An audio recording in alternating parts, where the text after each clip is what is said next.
Hello दोस्तों, मैं विनीता मरछवाड़, जिला रुद्रप्रयाग के कालीमठ गांव से आप सभी लोगों को मेरा प्यार भरा प्रणाम और छोटों को महाकाली का आशीर्वाद। तो दोस्तों, स्वागत है आपका मेरी आज की वीडियो में।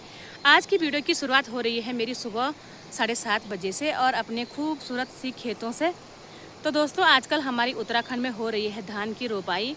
रोपाई होती है दो प्रकार की। एक रोपाई होती है सेरों में, जो पानी द्वारा होती है। पानी को खेतों में लगाया जाता है, अच्छी तरीके से कूल को बनाते हैं सेरों में, और उसके बाद रोपाई शुरू हो जाती है। और एक रोपाई होती है उखड़ की। उखड़ में हम केवल बारिश का ही इंतज़ार कर लेते हैं, उसके बाद हम तुरंत रोपाई शुरू कर लेते हैं। और उत्तराखंड में रोपाई की बहुत ही ज़्यादा मान्यता भी है, क्योंकि रोपाई का दिन बहुत शुभ मानते हैं हम लोग। जीतू बगड़वाल पर आधारित ये रोपाई चलती है। और सबसे पहले शेरों में होती है पूजा पाठ। बहुत अच्छी तरीके से पूजा पाठ कर लेते हैं जहाँ शेरा होते हैं। शेरों में सबसे पहले पूजा पाठ की ही मान्यता होती है, क्योंकि जीतू बगड़वाल पर आधारित है ये रोपाई, जिसे कहते हैं 6 गति आषाढ़ लुंगला को दिन। तो जब ये लुंगला का दिन आता है तो उस दिन बहुत ज़्यादा उत्सव से लोग मनाते हैं। कहीं कहीं इलाकों में ढोल दमाओं के साथ में रोपाई शुरू होती है। जो फर्स्ट दिन होता है रोपाई का, तो उस दिन ढोल दमाओं के साथ में शेरों में जाते हैं और शेरों में पूजा पाठ होती है। तो ढोल दमाओं के साथ में रोपाई शुरू हो जाती है। बहुत ही प्यारा लगता है। बहुत सारे गांव में देखा है मैंने कि ढोल दमाओं के साथ में अच्छी तरीके से रोपाई को मनाते हैं। और यहाँ हमारी उखड़ है, यहाँ शेरा नहीं है, क्योंकि हमारे यहाँ शेरा नहीं हो सकते हैं, क्योंकि यहाँ भूस्खलन क्षेत्र है। यहाँ बारिश के ही पानी से हमारी खेती टूट जाती है बहुत जल्दी, तो इसलिए यहाँ शेरा नहीं है। शेरों में बहुत ज़्यादा पानी का प्रयोग करना पड़ता है। तो यहाँ उखड़ ही है हमारा, और उखड़ में भी बहुत अच्छी खासी सी धान हो जाती है। कुछ इस प्रकार से देख सकते हैं, बहुत ही प्यारी धान हो रखी है। साटी, हमारी उत्तराखंडी में साटी कहते हैं। और अभी मैं यहाँ रोपाई करूँगी। ये हमारी खेत रही। रोपाई में बहुत ही ज़्यादा उत्सव होता है हमारी उत्तराखंड में। आगे बने रहना हमारी वीडियो में, मैं दिखाती हूँ आप लोगों को किस प्रकार से हम रोपाई करते हैं। तो दोस्तों, धान की रोपाई दो प्रकार की होती है। एक तो होती है जो पानी लगाया जाता है खेतों में, उन्हें शेरा कहा जाता है। और ये रही उखड़। उखड़ में हम ऐसे ही लगा लेते हैं बिना पानी का, बिना पानी की रोपाई उखड़ में। और जो शेरा होता है तो शेरों में होती है पानी द्वारा। खेतों में पानी लगाया जाता है, उसके बाद धान की रोपाई होती है। और बहुत ही सुंदर तरीके से उखड़ भी बहुत प्यारी होती है। यहाँ बहुत ही अच्छी धान हो रखी है, बहुत बड़ी बड़ी भी हो रखी है। और इधर उधर देख सकते हैं, ये घास भी बहुत जल्दी जल्दी बढ़ रहा है। जब हम पहले गोड़ाई की थी तो उसको काट दिया गया था ये वाला घास। और फिर से देख सकते हैं, दोबारा जब हम यहाँ आए इन धान की रोपाई के लिए, तो फिर से ये घास इतनी बड़ी हो गई है। देखिए, ये रही मेरी खेत। ये मैंने सुबह के समय पे धान की रोपाई की है। यहाँ पहला गोड और दूसरा गोड से हमारी गढ़वाली भाषा में कहते हैं कि पहला गोड, एक हर गोड, द्वार गोड, कहीं कहते हैं पण गोड, दुण गोड। तो हमने 2 बार गोडाई की है यहाँ।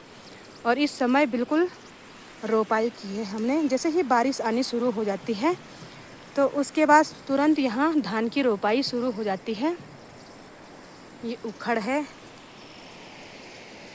देख सकते हैं, बहुत ही प्यारा नज़ारा। और इतनी रोपाई कर दी है मैंने। और अब रही मेरे लिए ये नीचे वाली खेत, जहाँ पर ये कंडी रखी हुई है। अब इसकी रोपाई करूँगी मैं। और यहाँ से कालीमठ का नज़ारा कुछ इस प्रकार से दिखाई दे रहा है।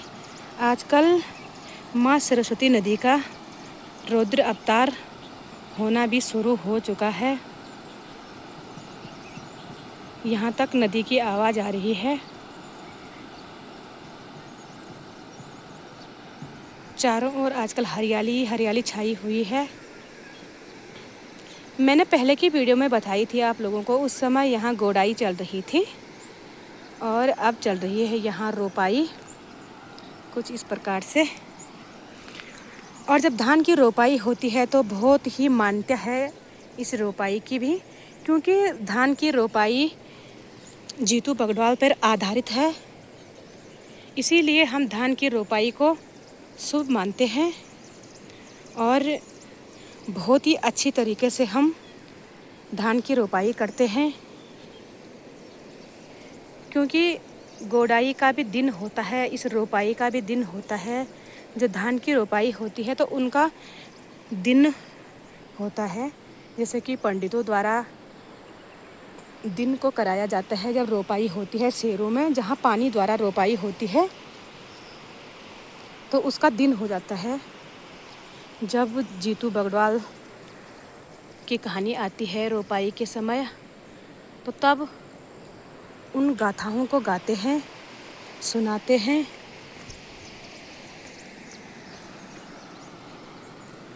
तो वो भी दिन लगता है रोपाई का,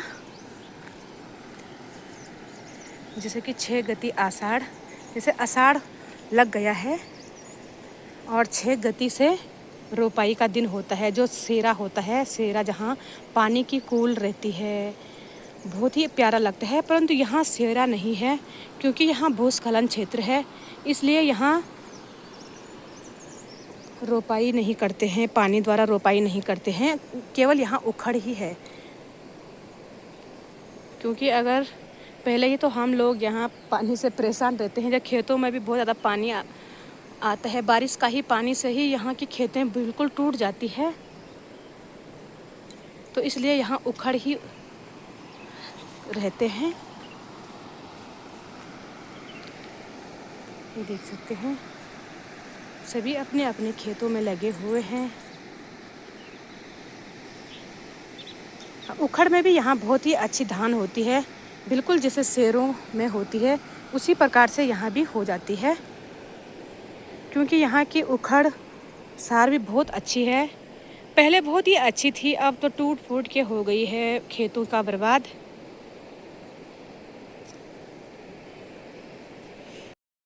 साथ ही साथ में देख सकते हैं आजकल सरस्वती माँ का दर्शन भी कीजिएगा, और सरस्वती नदी का कलर भी कुछ इस प्रकार से हो चुका है आजकल। और जो बाहर से श्रद्धालु लोग आते हैं, जो केदारनाथ यात्रा करके आता है, तो एक बार ज़रूर महाकाली के दर्शन के लिए भी यहाँ आते हैं और माँ सरस्वती नदी में अपना स्नान कर लेते हैं। माँ सरस्वती नदी का पवित्र जल अपने अपने घरों में ले जाते हैं लोग। यही मान्यता है, जो बाबा केदार के दर्शन करते हैं उसके बाद तुरंत महाकाली के दर्शन के लिए भी आना ही आना होता है। और साथ ही साथ में देख सकते हैं आप लोग बहुत ही सुंदर से वो आनंद भी ले रहे हैं। ठंडी ठंडी पानी, ठंडी ठंडी हवा हमारी उत्तराखंड में, और यहाँ तो बिल्कुल भी गर्मी का एहसास नहीं होता है। तो बहुत ज़्यादा श्रद्धालु लोग ज़्यादा करके आजकल यहीं रहते हैं और यहाँ का आनंद लेते हैं। साथ ही साथ में बहुत ही ज़्यादा पानी भी बढ़ चुका है आजकल, कुछ इस प्रकार से देख सकते हैं। साधु संत भी यहाँ पर 12 मास रहते ही रहते हैं। तो दोस्तों, कैसी लगी आपको आज की वीडियो हमारी? अगर अच्छी लगी होगी तो लाइक और कमेंट सब्सक्राइब ज़रूर करना। आज की वीडियो में बस इतना ही, फिर मिलेंगे अगली ब्लॉग में। तब तक के लिए बाय बाय, जय माता दी।